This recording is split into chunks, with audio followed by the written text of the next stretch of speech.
সাবেক সেনাপ্রধান জেনারেল আজিজের বিরুদ্ধে দুর্নীতির অভিযোগ পর্যালোচনা করবে দুদক। 5 বছরে 400 বিঘা জমির মালিক সাবেক আইজিপি বেনজির, সম্পদ অনুসন্ধানে চিঠি।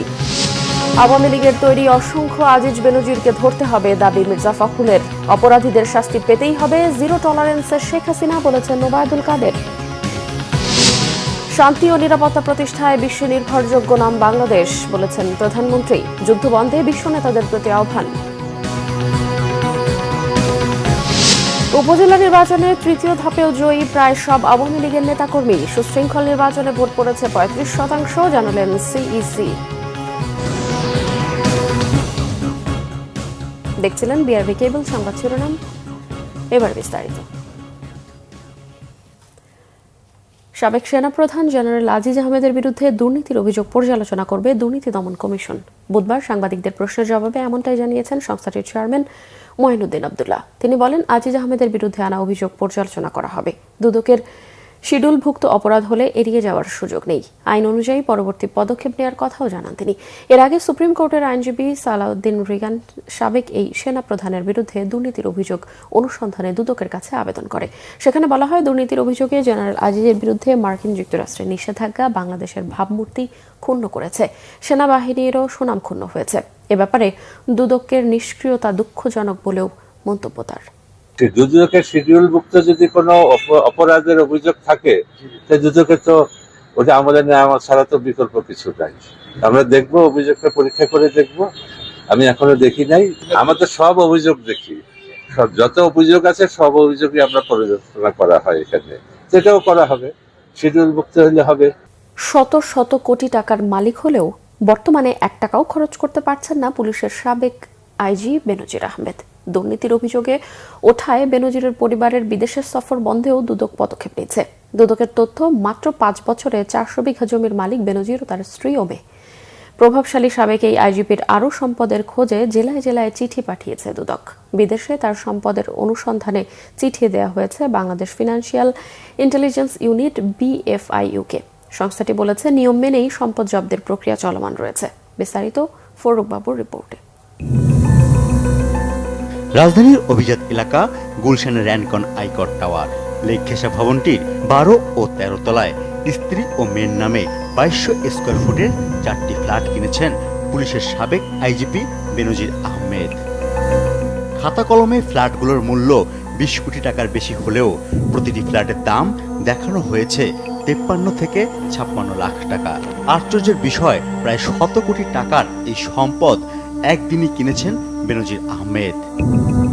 34 বছর 7 মাসের চাকরি জীবনে বেতন ভাতা বাবদ সর্বোচ্চ 2 কোটি টাকা যার আয় হওয়ার কথা, শুধু স্ত্রীর নামেই সেই মানুষটি কিনেছেন 531 একর জমি। দুদকের তালিকায় বেনজির, তার স্ত্রী ও 3 মেয়ের নামে ঢাকা ও আশপাশে রয়েছে 201টি জমির দলিল। প্রভাবশালী এই আইজিপি 2019 থেকে 2023 সাল পর্যন্ত সব থেকে বেশি সম্পদ গড়ে তুলেছেন 4টি ব্যবসায় প্রতিষ্ঠান, যার শতভাগ মালিকানা বেনজির পরিবারের হাতে। সেই সাথে 15টি ব্যাংকের আংশিক মালিকানা রয়েছে তাদের। এসব কোম্পানির অর্থ জমা পড়ত 33টি ব্যাংক অ্যাকাউন্টে, আর 3টি ব্যাংক অ্যাকাউন্টের মাধ্যমে পরিচালনা করতেন শেয়ার মার্কেট। পূর্বাঞ্চলের আনন্দ হাউজিং সোসাইটি এলাকায় 40 কাঠার উপর গড়ে ওঠা অট্টালিকার মালিক বেনজির আহমেদ। ডুপ্লেক্স বাড়িটি গড়ে তুলেছেন চাকরিতে কর্মরত অবস্থায়। উঠছে চাই 4-5 বছর। মানে আই যাই তোর জিগাইলাম এটা কার বাড়ি পরে ওনার বললো এটা বেনজির বাড়ি দেয়া দে বেলা বেলজিয়ামে আইলো কি শুটি নাই ঘর বইলো বাসা মতো দেখলাম। দুদক বলছে, প্রত্যেক জেলায় তার সম্পদ অনুসন্ধানে চিঠি পাঠানো হয়েছে। বিদেশেও তার সম্পদের সন্ধান পেতে বাংলাদেশ ব্যাংকের দ্বারস্থ হয়েছে সংস্থাটি। আদালত যে আদেশটা দিয়েছে এখন পর্যন্ত সেটা ক্রোক অবস্থায় আছে। ক্রোক হইল মানে আদালতের মাধ্যমে রাষ্ট্রের নিয়ন্ত্রণে আসলো, আদালতের নিয়ন্ত্রণে আসলো। এখন সম্পত্তি যেভাবে আছে সেভাবেই থাকবে। যদি কমিশন মনে করে যে এই সম্পত্তিতে রিসিভার নিয়োগ করা দরকার দেখভাল করার জন্য, তখন কমিশন অনুসন্ধানকারী কর্মকর্তার আবেদনের প্রেক্ষিতে অনুমতি দিলে আমরা বিজ্ঞ আদালতে রিসিভার নিয়োগের জন্য দরখাস্ত দেব। বেনজির আহমেদ সম্পদের যে পাহাড় গড়ে তুলেছেন তার আয়ের উৎস জানতে আগামী 6 জুন জিজ্ঞাসাবাদের জন্য তাকে তলব করেছে দুদক। সেই সাথে 9 জুন তার স্ত্রী ও 3 মেয়েকেও তলব করা হয়েছে। ফররুখ বাবু, বাংলা ভিশন, ঢাকা। বিএনপি নেতাদের অভিযোগ, অসংখ্য বেনজির আজিজ তৈরি করেছে বর্তমান সরকার, তাই বেনজির ও আজিজের দায় ক্ষমতাসীনরা এড়াতে পারে না। এসব দুর্নীতিবাজদের কারণে সরকারের পদত্যাগ করা উচিত বলেও মন্তব্য করেন বিএনপি নেতারা। তারা বলেন সরকারের পরিবর্তন ছাড়া অবস্থা ভালো হবে না। রিপোর্ট করছেন সিকান্দার রহমান। দলের প্রতিষ্ঠাতা সাবেক রাষ্ট্রপতি বীর উত্তম জিয়াউর রহমানের 43তম শাহাদত বার্ষিকী উপলক্ষে রাজধানীর ইঞ্জিনিয়ার্স ইনস্টিটিউশন মিলনায়তনে আলোচনা সভা করে বিএনপি। সব বিপর্যয় মোকাবেলা করে জনগণের অধিকার আদায়ের সংগ্রাম এগিয়ে নেওয়ার কথা বলেন বিএনপি নেতারা। আমরা সেই আন্দোলন করে যাচ্ছি। আমরা ইনশাআল্লাহ এই বর্তমান স্বৈরাচারী সরকারকে আমরা শান্তিপূর্ণ নিয়মতান্ত্রিক প্রক্রিয়ায় অপসারিত করে দেশের জনগণের সরকার ইনশাআল্লাহ পুনরায় কায়েম করব। তো আজকে এই যে কথাটা ভারতের লোক বললো যে বাংলাদেশের মানুষকে জেলে দিয়ে মেরে হত্যা করে নির্বাচন তারা জয়লাভ করেছে, ভারত এরা মোদী কায়েম করতে চায়, কথা বলছে কেজরিওয়াল, আমাদের কথা নয়। তো আমাদের যদি বুঝতে বাকি থাকে যে এখন কি হতে যাচ্ছে, ভারতের অনেক বিদগ্ধ গুণীজন কিন্তু আগামী দিনের সম্পর্কে শঙ্কা প্রকাশ করে চলেছেন। বিএনপি নেতারা মনে করেন আওয়ামী লীগ মুক্তিযুদ্ধের চেতনাকে ধ্বংস করে দিয়েছে, অথচ বিভাজনের রাজনীতি না করে ঐক্যের রাজনীতি শুরু করেছিলেন জিয়াউর রহমান। বর্তমান সরকার দেশকে লুট করে খাচ্ছে অভিযোগ করে নেতারা বলেন ক্ষমতাসীনরা এখন বর্গিতে পরিণত হয়েছে। আমাদের মধ্যে কেউ কেউ অনেক হতাশ, আওয়ামী লীগ বোধহয় টিকেই গেল। ভাইরে, এই চোরদের দল, যেখানে সেনাপ্রধান পুলিশ প্রধান চোর, দুর্নীতিবাজ, এদের সরকার যদি টিকে থাকে তাহলে সভ্যতার ইতিহাস মিথ্যা হয়ে যাবে, প্রগতির ইতিহাস মিথ্যা হয়ে যাবে। অতএব নিশ্চিন্ত থাকুন, বিএনপি বাংলাদেশের জনগণের একমাত্র ভরসা। এখন আপনাদের রিজাইন করা উচিত এই কারণে, একমাত্র বেনজির বা আজিজ কেন ভুক্তভোগী হবে? আপনারা ভুক্তভোগী হবেন না? এই অবস্থা তৈরি করেছে কারা? একজন বেনজির তো নয়, একজন আজিজ নয়, অসংখ্য বেনজির বা আজিজ আপনারা তৈরি করেছেন। তারা বাংলাদেশকে লুট করে খাচ্ছে বন্ধুগণ, একটাই কাজ, লুট করা। ৭৪-এর দুর্ভিক্ষ আওয়ামী লীগের দুর্নীতির কারণে হয়েছিল বলে জানান বিএনপি নেতারা। এখনো দেশের মানুষ ভালো নেই বলে মনে করেন তারা। বলেন দেশ বাঁচাতে ক্ষমতাসীনদের হটানোর বিকল্প নেই। সিকান্দার রহমান, বাংলা ভিশন, ঢাকা। আওয়ামী লীগের সাধারণ সম্পাদক ওবায়দুল কাদের বলেছেন সাবেক সেনাপ্রধান জেনারেল আজিজ আহমেদ ও পুলিশ প্রধান বেনজির আহমেদের দুর্নীতির অভিযোগ ব্যক্তিগত, আওয়ামী লীগের এতে কোনো দায় নেই। দুর্নীতির প্রমাণ পেলে কাউকেই ছাড় দেবে না সরকার। রিপোর্ট সৈয়দ আব্দুল মুহিতের। ধানমন্ডিতে আওয়ামী লীগ সভাপতির রাজনৈতিক কার্যালয়ে সংবাদ সম্মেলন করেন দলটির সাধারণ সম্পাদক ওবায়দুল কাদের। এ সময় তিনি উপজেলা নির্বাচনে ভোটার উপস্থিতি নিয়ে দলের সন্তুষ্টি জানান। বলেন বড় ধরনের সহিংসতা ছাড়াই ভোট গ্রহণ হয়েছে। তিনি জানান এই পর্যায়ে উপজেলা নির্বাচন অবাধ ও সুষ্ঠু হয়েছে। আমরা এবার আরো খারাপ উপস্থিতির হারটা আরো কমে যাবে ভেবেছিলাম, কিন্তু বাস্তবে তা হয়নি। কারণ দেশে যে একটা দুর্যোগ, একটা সাইক্লোন, প্রলয়ঙ্করী একটা সাইক্লোন, এর মধ্যে 35% বা তার চেয়ে কিছু বেশি, আমি বলবো মোটামুটি সন্তোষজনক। এক প্রশ্নের জবাবে ওবায়দুল কাদের বলেন দুর্নীতির বিরুদ্ধে প্রধানমন্ত্রী জিরো টলারেন্স। জানান কর্তব্যে অবহেলার কারণে প্রধানমন্ত্রীর কার্যালয়ে 2 জনের নিয়োগ বাতিল করা হয়েছে। বেনজিরের যে কেরিয়ার, তার যে পার্সোনালিটি, তাকে তো বাইরে থেকে আপনারা কেউ ভাবেননি, এখন যা শোনা যাচ্ছে এটা তো আপনারা ভাবেননি, কেউই ভাবেনি। আজিজ আহমেদ অত্যন্ত বিচক্ষণ অফিসার, খুব পড়াশোনা জানা অফিসার, তার কিছু ডিগ্রি আছে যেটা অন্য সেনাপ্রধানদের অনেকেরই ছিল না। এখন আসলে যোগ্যতার জন্যই সেনাপ্রধান করা হয়েছে। এখন সে যদি দুর্নীতি করে তদন্ত হচ্ছে, তাও তদন্ত হবে। দুর্নীতির তথ্য পেলে তদন্ত হবে এবং কাউকে ছাড়তে হবে। প্রাইম মিনিস্টারের অফিসে দুজন গুরুত্বপূর্ণ লোক আজকে তাদের সাথে চুক্তি বাতিল করা হয়েছে, সেটাকে আপনার রিপোর্ট করেছেন। নানা দুর্নীতির অভিযোগ আছে কিনা আমি তো জানি না। তাদের নিশ্চয়ই কোনো কর্তব্যে কোনো প্রকার বিচ্যুতি ঘটেছে দায়িত্ব পালনে, সেখানে কিরকম সেটা তো আমি জানি।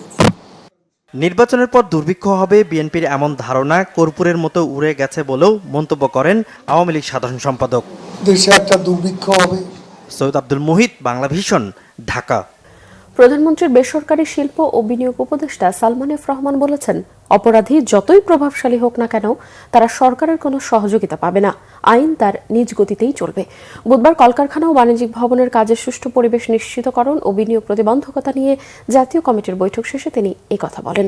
এমপি আনোয়ারুল আজিম আনার হত্যা প্রসঙ্গে তিনি বলেন, এমপি আনারের হত্যাকাণ্ডের ঘটনায় সরকার মর্মাহত। বলেন, তদন্ত না হওয়া পর্যন্ত এটা নিয়ে মন্তব্য করা ঠিক হবে না। এ সময় সালমান এফ রহমান বলেন, রাজধানীর বহুতল ভবন, মার্কেট ও বাণিজ্যিক ভবনের পার্কিংয়ের জায়গা দখলমুক্ত করতে 2 সিটি কর্পোরেশনকে নির্দেশ দেওয়া হয়েছে। তিনি বলেন, এখন থেকে দেশের নতুন কলকারখানা ও বাণিজ্যিক ভবনগুলোর অনুমোদনের ক্ষেত্রে সংশ্লিষ্ট জেলার পরিবেশ, বিদ্যুৎ বিভাগ সহ সব কর্তৃপক্ষের স্বাক্ষর থাকতে হবে। এরপর জেলা প্রশাসন থেকে অনুমতি পাওয়া যাবে। তিনি আরো বলেন, দেশের 10,000 কারখানা পরিদর্শন শেষে অনেক কারখানায় ত্রুটি পাওয়া গেছে। কয়েক ধাপে এসব কারখানার ত্রুটি দূর করতে কাজ করছে। এছাড়াও দেশের 16টি শ্রমলঙ্ঘন এলাকা পরিদর্শনের কথাও জানান তিনি। সংসদ সদস্য আনোয়ারুল আজিম আনার খুনের মূল ঘাতক আখতারুজ্জামান শাহীন আমেরিকায় পালিয়ে যাওয়ায় হত্যার মোটিভ উদ্ঘাটন করা যাচ্ছে না বলে জানিয়েছেন ডিএমপি কমিশনার হাবিবুর রহমান। এদিকে কলকাতায় সঞ্জীবা গার্ডেনের সেপটিক ট্যাঙ্কের ভেতর থেকে পাওয়া মাংসের দলা ফরেনসিক পরীক্ষার জন্য পাঠানোর কথা বলেছেন ডিবি প্রধান হারুনা রশিদ। বিস্তারিত জানাচ্ছেন জিয়া খান। 15 দিন পার হলেও এখনো ধোঁয়াশা কাটেনি এমপি আনোয়ারুল আজিম আনার হত্যার কারণ নিয়ে। এমনকি খুঁজে পাওয়া যায়নি আনারের লাশ। মোটিভ উদ্ঘাটন ও লাশের খোঁজে কলকাতা পুলিশের সঙ্গে তদন্ত করছে বাংলাদেশি গোয়েন্দারা। ডিবি প্রধান হারুনুর রশিদ জানান, এখনো হতাশ হওয়ার কিছুই নেই, রহস্য বের হবেই। এই সেফটি ট্যাঙ্কি সুয়ারেজ লাইনে তারা ফ্লাশ করে সেফটি ট্যাঙ্কি থেকে তারা সেখান থেকে বেশ কিছু মাংসের টুকরা তারা কিন্তু উদ্ধার করেছে এবং সাথে সাথে এই মাংসের টুকরাগুলি কিন্তু ফরেনসিকের জন্য কিন্তু রাখা আছে এবং ফরেনসিক করা হবে, পাশাপাশি ডিএনএ টেস্ট করা হবে। তারপরে বলা যাবে এটা আমাদের বাংলাদেশের মাননীয় সংসদ সদস্যের কিনা। এদিকে ডিএমপি কমিশনার জানান, মূল ঘাতক আখতারুজ্জামান শাহীনকে গ্রেপ্তার করলে বেরিয়ে আসবে এমপি খুনের রহস্য। তাকে গ্রেপ্তারে ভারতের সঙ্গে আলোচনা চলছে। হত্যার মোটিভ কি, এটি এখনো পর্যন্ত বাংলাদেশি পুলিশ কিংবা ইন্ডিয়ান পুলিশ কেউই উদ্ধার করতে পারেনি। এর মূল কারণ এটির যিনি ষড়যন্ত্রকারী, এটির যিনি পরিকল্পনাকারী, তিনি এখন দেশের বাইরে রয়েছেন, তাকে গ্রেপ্তার করা যায়নি বিধায় এটি এখনো কিছুই উদ্ধার করা যায়। বাংলাদেশের আইনে বিচার হতে পারে এবং ইন্ডিয়াতে ঘটনা ঘটেছে, ইন্ডিয়াতেও বিচার হতে পারে। তো সুতরাং এটি আমাদের পারস্পরিক আলাপ আলোচনার মাধ্যমে সিদ্ধান্ত নিয়ে তারপরে করা হবে। সর্বোচ্চ গুরুত্ব দিয়ে এমপি আনোয়ারুল আজিম আনার মামলাটি তদন্ত করার দাবি করেন হাবিবুর রহমান। জিয়া খান, বাংলা ভিশন, ঢাকা। বিশ্বব্যাপী যুদ্ধ আর অস্ত্র প্রতিযোগিতা বন্ধ করে আলোচনার মাধ্যমে সব সমস্যা সমাধানে বিশ্ব নেতাদের প্রতি আহ্বান জানিয়েছেন প্রধানমন্ত্রী শেখ হাসিনা। অস্ত্র নয়, মানুষের জীবনমান উন্নয়নে এই অর্থ ব্যয় করারও আহ্বান জানান তিনি। গতকাল জাতিসংঘ শান্তিরক্ষী দিবসে বাংলাদেশের শান্তিরক্ষীদের আত্মত্যাগের কথা শ্রদ্ধাভরে স্মরণ করেন প্রধানমন্ত্রী। বলেন, বিশ্বের সংঘাতপূর্ণ স্থানগুলোতে শান্তি ও নিরাপত্তা প্রতিষ্ঠায় বিশ্বস্ত নাম বাংলাদেশ। রকনুজ্জামানের রিপোর্ট। বুধবার রাজধানীর বঙ্গবন্ধু আন্তর্জাতিক সম্মেলন কেন্দ্রে জাতিসংঘ শান্তিরক্ষী দিবস উদযাপন এবং বিশ্ব শান্তিরক্ষায় শাহাদত বরণকারী ও আহত শান্তিরক্ষীদের প্রতি শ্রদ্ধা জ্ঞাপনে এই অনুষ্ঠানের আয়োজন করা হয়।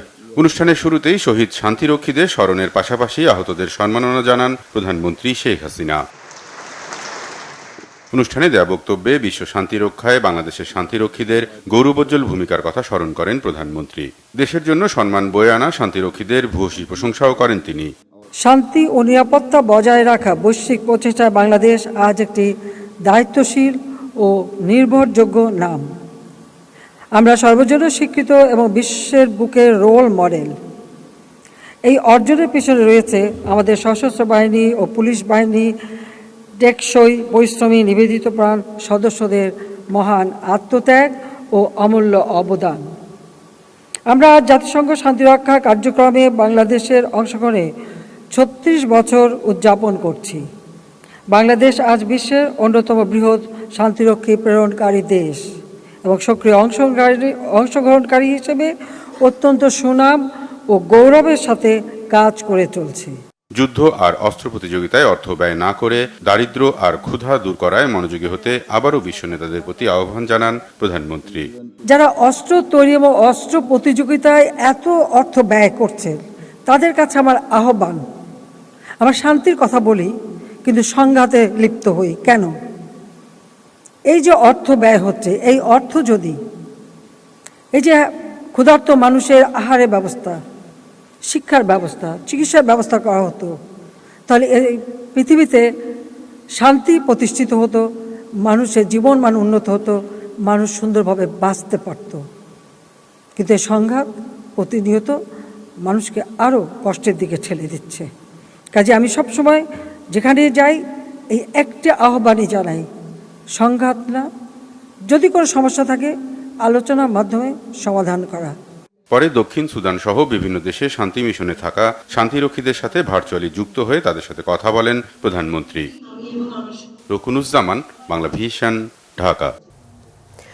ঘূর্ণিঝড় রিমাল কবলিত এলাকা সরেজমিনে পরিদর্শন ও ক্ষতিগ্রস্ত মানুষদের মধ্যে ত্রাণ বিতরণ করতে আজ পটুয়াখালীর কলাপাড়া উপজেলায় যাচ্ছেন প্রধানমন্ত্রী শেখ হাসিনা। সেখানে মোজাহারউদ্দিন বিশ্বাস কলেজ মাঠে বানভাসী মানুষের মাঝে ত্রাণ বিতরণ করবেন।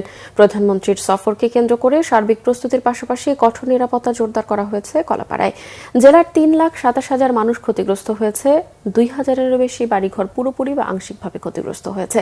আওয়ামী লীগের যুগ্ম সাধারণ সম্পাদক আফম বাহাউদ্দিন নাসিম বুধবার প্রধানমন্ত্রীর ত্রাণ বিতরণের স্থান পরিদর্শনের পর জানান, দুর্যোগ কবলিত এলাকা মাঠবাড়িয়া, পাথরঘাটা সহ উপকূলীয় ক্ষতিগ্রস্ত অঞ্চল পরিদর্শন করে প্রধানমন্ত্রীর কলাপাড়ায় ঘূর্ণিঝড়ে ক্ষতিগ্রস্তদের মধ্যে ত্রাণ বিতরণ করবেন। মাননীয় প্রধানমন্ত্রী এই ক্ষতিগ্রস্ত মানুষের পাশে দাঁড়াবার জন্য, তাদেরকে সচক্ষে দেখার জন্য সাতক্ষীরা, খুলনার উপকূলবর্তী এলাকা ক্ষতিগ্রস্ত বাঁধ সহ নানা অবস্থা সরজমিনে নিজ চোখে পর্যবেক্ষণ করে কলাপাড়া, পটুয়াখালী জেলার কলাপাড়া উপজেলা তিনি আসবেন। এখানে বানভাসী ক্ষতিগ্রস্ত মানুষদেরকে ত্রাণ কার্যক্রমে তিনি ত্রাণ বিতরণ করবেন। তৃতীয় ধাপে দেশের 87টি উপজেলা নির্বাচনে এ পর্যন্ত প্রাপ্ত 86টির ফলাফলে নির্বাচিতরা প্রায় সবাই আওয়ামী লীগের নেতাকর্মী।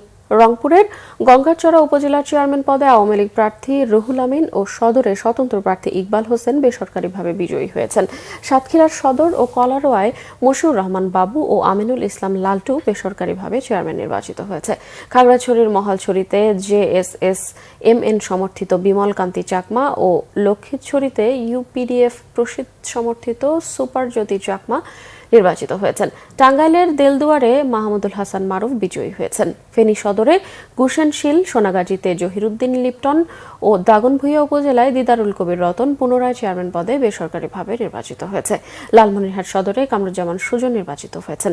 কুড়িগ্রামের ফুলবাড়িয়ায় এজাহার আলী ও ভুরুঙ্গামারীতে নুরুন নবী চৌধুরী বেসরকারিভাবে চেয়ারম্যান নির্বাচিত হয়েছে।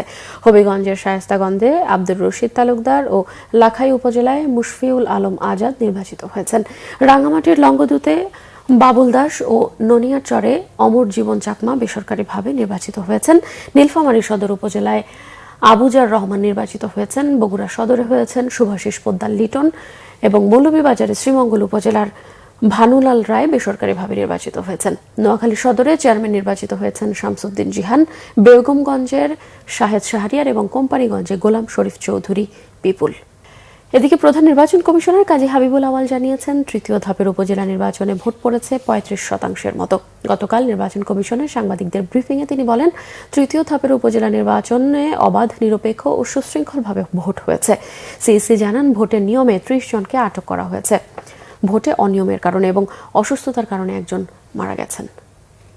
আমরা এ যাবৎ যে উপস্থিতির যে তথ্য পেয়েছি, সেটা আমার বা আমাদের পর্যালোচনায় এটা 35± হতে পারে, 35+, বেশি হতে পারে, কমও হতে পারে, 35+, কারণ নিশ্চিত করে বলতে আরও হয়তো 20-25 ঘন্টা সময় লেগে যেতে পারে। পুরো জিনিসটাই ছিল সারাদিন ভর দৃশ্যমান, কেউ প্রতিহত করা হয়নি। যারা গেছেন, যারা অবজারভার, যারা গেছেন, যারা আমাদের মিডিয়ার ভাই বোনরা, সকলেই অবাধে যে কোনো তথ্য সংগ্রহ করতে পেরেছেন সচিত্র।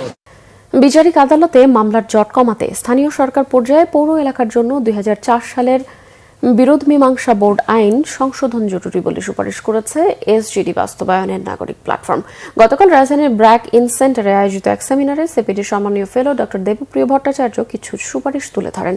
সেমিনারে দেশের বিভিন্ন এলাকায় পৌরসভার মেয়ররা তাদের মতামত তুলে ধরেন। পৌরসভার বিরোধ মীমাংসা বোর্ড আইনে বর্তমানে বিচারিক আর্থিক ক্ষমতা 25,000 টাকা পর্যন্ত সীমাবদ্ধ আছে, যদিও গ্রাম আদালতের আর্থিক এখতিয়ার 3 লাখ টাকায় উন্নীত করা হয়েছে। তাই পৌর এলাকার জন্য 10 লাখ পর্যন্ত উত্তীর্ণ করার প্রস্তাব দেন বক্তারা। প্রধান অতিথি স্থানীয় সরকার, পল্লী উন্নয়ন ও সমবায় মন্ত্রী তাজুল ইসলাম আলোচনায় যেসব সুপারিশ উঠে এসেছে সেগুলো প্রস্তাবনা আকারে জমা দেওয়ার জন্য সংশ্লিষ্টদের প্রতি আহ্বান জানান। সংবাদ শেষ করব বিআরবি কেবল শিরোনামগুলো আরও একবার জানিয়ে।